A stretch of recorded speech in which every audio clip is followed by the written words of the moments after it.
Olá, seja bem-vindo ao meu canal. Hoje é o 10º episódio do nosso tema, da nossa série Símbolos Ocultos nos 10 Mandamentos. Esse tema de símbolos ocultos nos 10 Mandamentos está dando pano para manga. Eu queria até sugerir que você entrasse aí embaixo no chat e comentasse o que você está achando, o que está lidando com você. Vai ser bem legal isso. Como a gente já está no 10º, eu estou imaginando que você já viu os outros 9, não é? E se você não viu, eu recomendo muito que você veja os outros 9 episódios. Pelo menos veja os 2 primeiros, porque os 2 primeiros são introdutórios para todos os 10. Aliás, para todos os episódios. Então, pelo menos veja os 2 primeiros, tá bom? Mas o ideal mesmo não é ver só os 2 primeiros, não. É ver todos os episódios. Inclusive, gente, não custa nada você separar um tempinho e maratonar a série toda. Porque são mais ou menos aí 20 minutos, no máximo meia hora a cada episódio. Então dá para fazer uma big maratona aí. Inclusive dá para reunir a galera e fazer juntos e comentar, discutir o assunto. Eu acho que dá pano para manga, tá bom? Símbolos ocultos nos 10 mandamentos vai trabalhar a simbologia dos números em cada mandamento, tá bom? Por que é importante você ver pelo menos o primeiro e o segundo episódio? É uma introdução que vai ajudar você a entender que eu não estou trabalhando numerologia, nem estou trabalhando cabala judaica. Não tem nada a ver com isso, tá bom? É pura Bíblia e mais nada, tá bom? Sabe aquele suco de uva que está escrito assim, apenas uva e mais nada? Então, é mais ou menos isso. É só Bíblia e mais nada, tá bom? 10º episódio, então. Vamos trabalhar o 8º mandamento. E antes da gente entrar nisso, vamos orar, porque a gente não faz nada nessa casa sem oração. Bora? Senhor, Deus de Abraão, eu clamo ao Senhor por nós que estamos desse lado da tela, pelo teu filho, tua filha que está do outro lado da tela. Eu clamo consagrando esse ambiente ao Senhor, tanto esse lado da tela quanto o outro lado da tela. E eu consagro usando o poder do sangue de Jesus que foi dado a nós como igreja. Eu oro para que os 4 ventos sejam protegidos e que as trevas não tenham acesso a esse lugar e que o Senhor, Deus de Abraão, se manifeste trazendo vida, trazendo revelação nesse ambiente, em nome de Jesus. Que a graça do Senhor opere, fazendo a gente ir para o centro da sua vontade, em nome de Jesus. Amém. Amém. Hoje vamos pensar no 8º mandamento e antes que a gente leia o 8º mandamento, me deixa te falar do número 8 na simbologia bíblica. Quando o número 8 aparece na Bíblia, tem sempre a ver com a ideia de aliança. Por exemplo, em Gênesis, quando Abraão vai fazer uma aliança com Deus, ele praticou uma prática da aliança que desenha o número 8 no chão. Eles sacrificavam um animal e partiam o animal no meio e eles caminhavam por entre as partes do animal, fazendo o número 8. E depois paravam diante do animal e cada um dizia para o outro que eu seja como esse animal se eu quebrar a aliança. E o outro dizia a mesma coisa e estamos em aliança. Esse ritual de aliança foi praticado por Abraão com Deus. Deus chamou Abraão para a aliança, pediu para Abraão matar 3 animais, colocou os animais ali e fizeram essa aliança. E eu digo isso para te ajudar a entender a força da aliança representada no número 8. O número 8 é o número da aliança infinita, da aliança inquebrável, da aliança perfeita. E a ideia dessa aliança perfeita é que ela não pode ser quebrada. E a parte que quebrar a aliança morrerá.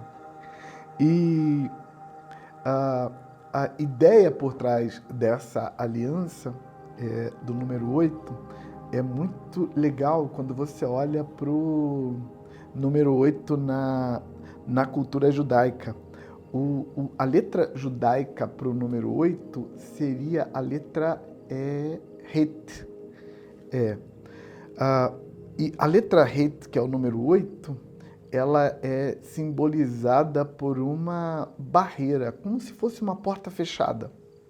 Na verdade, a gente nota a letra Het no hebraico apenas como uma barreira. Você percebe que ela é uma porta fechada quando você compara a letra Het com a letra Dalet, que na simbologia judaica é uma porta aberta. E a letra Re, que é uma porta fechada com um furo. Aí quando você compara a letra Het com o Dalet e com o Re, você percebe que são letras muito parecidas. A diferença é que a porta aberta do Dalet agora é uma porta fechada no Het. E é a mesma porta fechada do Re, só que com um furinho. Quando você desenha, porque a letra, o hebraico é basicamente desenho, você desenha as letras. E o Dalet é uma porta aberta, né? O Re é uma porta fechada com um furinho, e o Het, que é a mesma coisa, é uma porta totalmente fechada, não tem furinho. Aí a gente pensa que o número 8, o número da aliança, ela é uma barreira contra a entrada de elementos estranhos dentro da aliança. Por exemplo, o casamento, a aliança de casamento, o acordo de casamento entre duas pessoas é entendido nessa simbologia como a aliança que protege a relação sexual contra a reivindicação das trevas. Um fato para você compreender isso é que a relação sexual ilícita sempre é usado nos tempos antigos e, infelizmente, nos tempos modernos também, objetivamente, propositadamente, não por acaso, não sem querer, objetivamente, propositadamente, por feiticeiros, bruxos e outros afins, para abrir portais e atrair as trevas. Então, relações sexuais pecaminosas sempre foram usadas, e não só no ocultismo, mas, por exemplo, no paganismo antigo, isso era feito naturalmente. Na Bíblia aparece, por exemplo, as expressões prostituto cultual, prostituta cultual, que eram prostitutos que trabalhavam no templo para as pessoas irem lá, fazerem sexo com o prostituto e, com isso, acessarem a divindade daquele templo.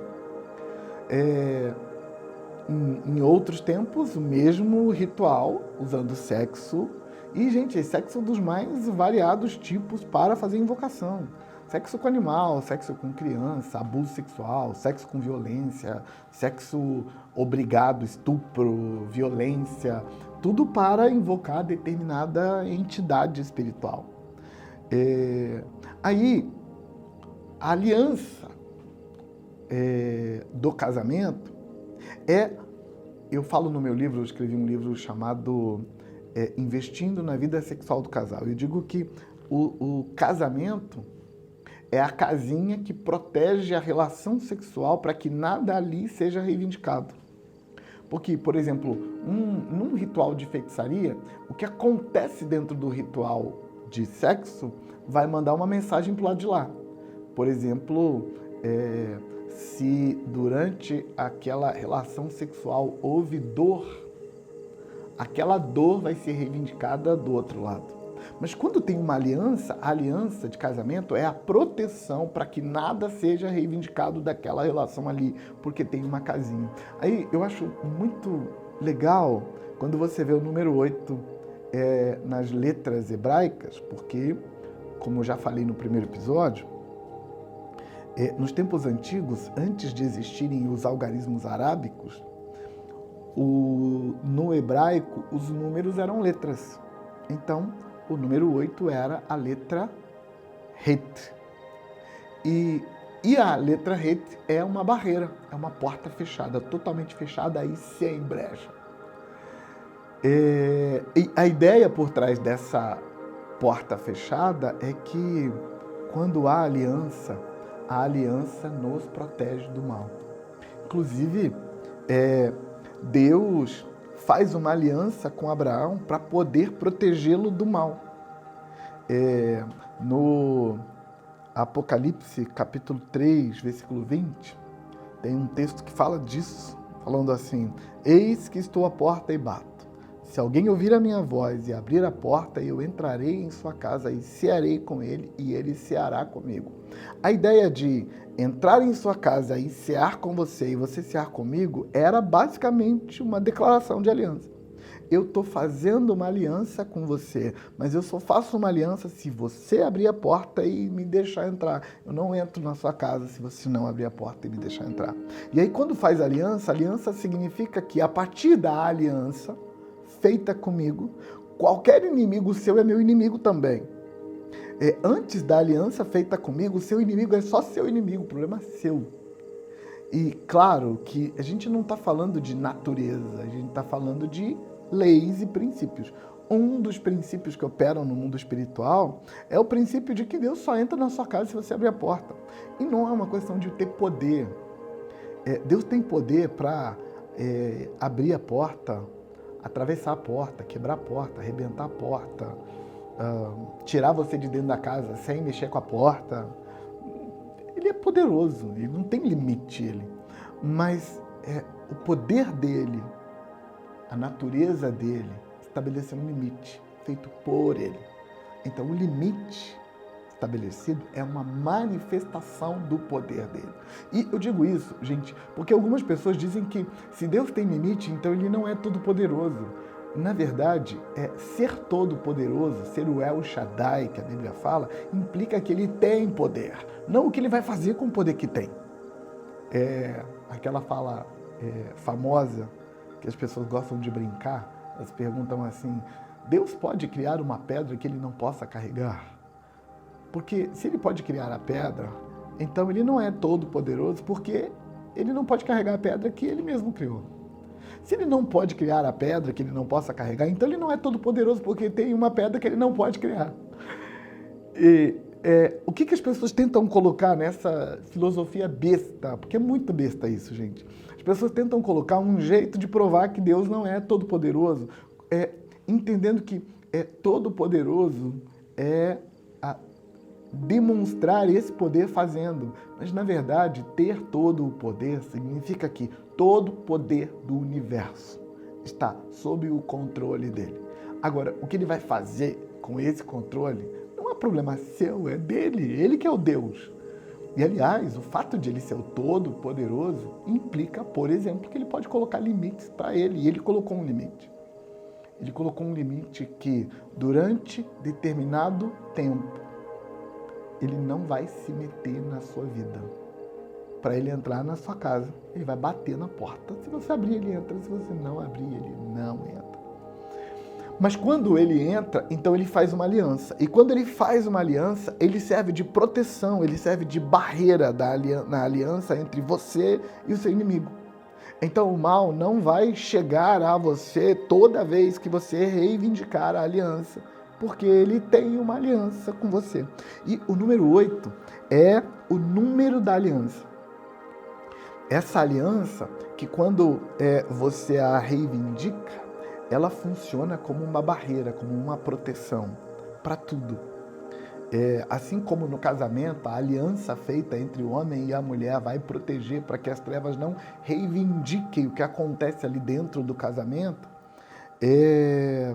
A aliança com Deus também é uma barreira para que as trevas não tenham acesso quando você reivindica a aliança.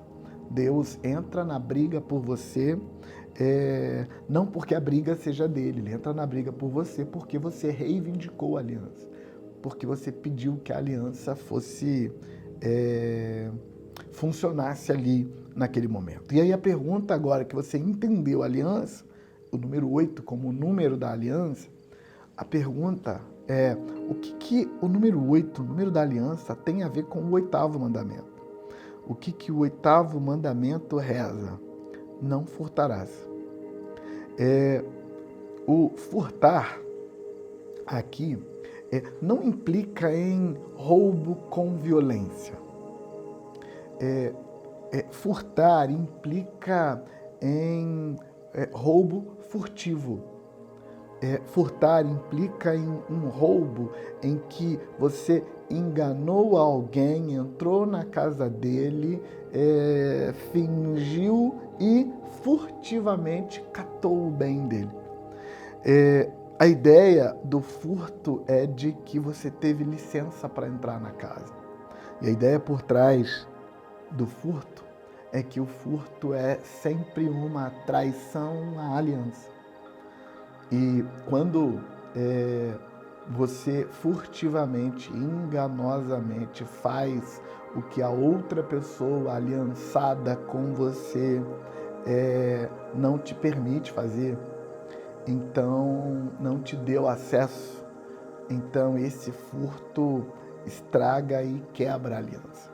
Isso ajuda a gente a entender um pouco sobre a aliança e não ajuda a gente a entender muito sobre furto, porque não tem muita coisa para entender sobre furto, entendeu? Furto é furto. Furtivamente você catou o que não era seu, isso é furto. E quando o texto diz não furtará, e isso está ligado ao número da aliança, isso ajuda a gente a entender sobre a aliança e não sobre o furto. E o que dá para a gente entender sobre a aliança é que uma das coisas que sustenta a aliança é o respeito aos limites estabelecidos dentro da aliança. O fato de eu ter uma aliança com uma pessoa não quer dizer que ela tenha acesso a tudo. Na verdade, para que haja uma aliança, é preciso estabelecer os limites dentro dessa aliança. Até onde eu deixo você ir, até onde eu não deixo você ir. O que na minha vida você tem acesso e o que na minha vida você não tem acesso. Toda aliança tem um código, tem um conjunto de regras para estabelecer o que pode e o que não pode dentro daquela aliança. E toda vez que você acessa furtivamente dentro da aliança o que o outro não te deu direito, que está encaixado aqui na ideia de furto, que é o acesso ao que não era seu, ao que não foi te permitido, que não foi liberado para você, toda vez dentro de uma aliança, a aliança foi traída. E a ideia do não furtarás não desrespeite a aliança. Respeite os limites do outro para que a aliança flua. Aí a pergunta é, por que eu faria isso? E aqui que entra a sabedoria que a gente viu no número 6. Por que eu vou respeitar os limites da aliança? Porque quando tem aliança, então eu tenho cobertura. Quando tem aliança, então eu tenho bênção. E uma das coisas importantes Yahvé, o Deus de Abraão, ele sempre se apresenta como o juiz de todas as alianças.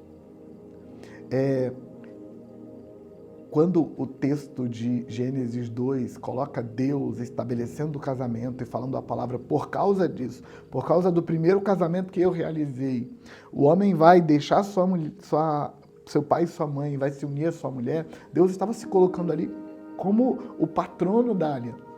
Ele é o cobrador de todas as alianças. Toda vez que alguém quebra uma aliança, ele arruma uma encrenca com Yahvé. Porque Yahvé é a cobertura de toda a aliança. É por isso que o profeta Malaquias, claramente, sem dar rodeios, sabe? Sem fazer rodeios, ele foi direto ao ponto. Ele colocou como fala divina Malaquias, assim, Eu odeio o divórcio. A palavra divórcio ali traduzido para nós é a ideia de eu odeio toda traição à aliança. Toda quebra de aliança é um problema com Deus. Ele não gosta que quebra aliança. Quando a gente fala, lê o texto eu odeio o divórcio, a gente pensa em divórcio com a mentalidade ocidental. O marido ficou mal com a mulher, os dois se separaram, pediu o divórcio, essas coisas assim. Mas o texto lá, a ideia é a ideia de trair a aliança. E a gente tem que olhar isso no contexto em que as coisas estavam acontecendo lá para Malaquias, e não no contexto jurídico do século XXI. Naquela época, a cultura daquele momento, a mulher não podia pedir divórcio. Só quem dava divórcio e quem pedia divórcio era o homem. E o homem que dava divórcio, ele normalmente dava divórcio por razões egoístas, egocêntricas. Ele queria levar algum tipo de vantagem sobre aquela mulher, então dava uma indenizaçãozinha mal e porcamente, mandava a coitada embora para sobreviver, sabe Deus como, porque não era uma vida fácil viver como alguém que foi repudiada pelo marido. Essa era a palavra que eles usavam. Então, Deus está dizendo assim, você não tem o direito de quebrar a aliança. Você fez uma aliança, agora honre a aliança que você honrou. E o furtar implica em um indivíduo desrespeitar os limites do outro e os limites da aliança. Porque para que uma aliança exista, ela precisa de respeito mútuo quanto aos limites dos dois lados. Tem limites do outro, tem limites meu, tem limites da aliança em si. E para que a aliança continue funcionando, esses limites precisam ser respeitados. E aí Deus se coloca como eu sou o julgador da aliança. Então, não furte. Não haja furtivamente para levar vantagem sobre o seu aliançado. Seu papel dentro da aliança é contribuir para que haja uma barreira, para que o mal, o inimigo, a desgraça, qualquer coisa de ruim não entre da porta para dentro. Eu vou lutar e o mal vai ter que ficar da porta para fora. Esse é o papel de aliançados. E eu queria falar disso, fechando esse episódio, eu queria falar disso aplicando a duas coisas. A nossa aliança com Deus. Você não pode furtivamente romper com os limites que Deus colocou na aliança. E sabe qual o principal limite que Deus colocou na aliança? Só eu sou seu Deus e ninguém mais vai ser. Se você botar outro Deus, acabou a aliança. Se romper esse limite, você agiu furtivamente e você quebrou a aliança e arrumou encrenca com o dono da aliança. Então, na aliança com Deus, tem limite. E o principal limite da aliança com Deus é não terás outros deuses diante de mim. Que é o primeiro mandamento. Não terás outros deuses diante de mim.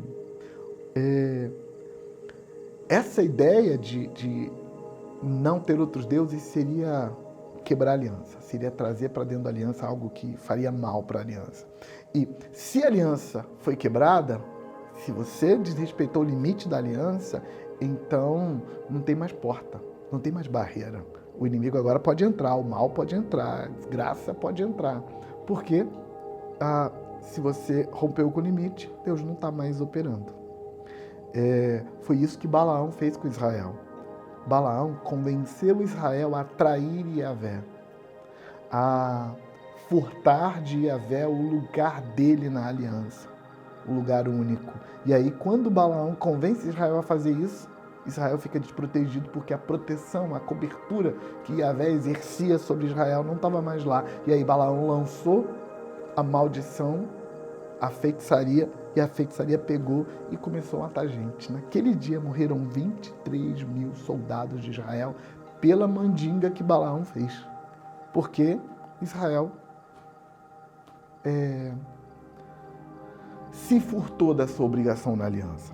Então, a primeira coisa que eu queria aplicar isso é na sua aliança com Deus. A segunda área que eu queria aplicar isso é na sua aliança com o outro. Com o outro é no casamento, na amizade, nos relacionamentos espirituais, na igreja e outras áreas. o outro só pode ficar na sua vida e você só pode manter um relacionamento funcionando se você respeitar os limites. Se você cumprir com a sua parte na aliança, no relacionamento. Sem isso, não tem aliança. Eu fecho orando, porque a gente já passou do nosso tempo. Senhor, eu oro para que o Senhor nos faça ver que não vai ter aliança contigo se a gente romper a aliança, se a gente se furtar às obrigações da aliança. Não vai ter aliança se a gente se furtar às obrigações da aliança com o outro.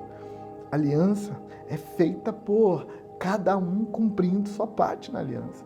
E eu clamo ao Senhor para que isso abra os nossos olhos e nos veja e nos faça ver que quando furtivamente estivermos negando o nosso lugar na aliança, quando furtivamente estivermos negando os limites da aliança, furtivamente estivermos nos negando a cumprir a nossa parte, nos faz ver, Pai, porque a maioria das vezes a gente faz tão furtivamente que a gente esconde até da gente mesmo, que é o que a gente está fazendo. Por favor, nos faz ver e nos empurra na direção do seu propósito. Em nome de Jesus. Amém. Deus abençoe você e até o próximo episódio. Não perde não, o próximo é muito bom.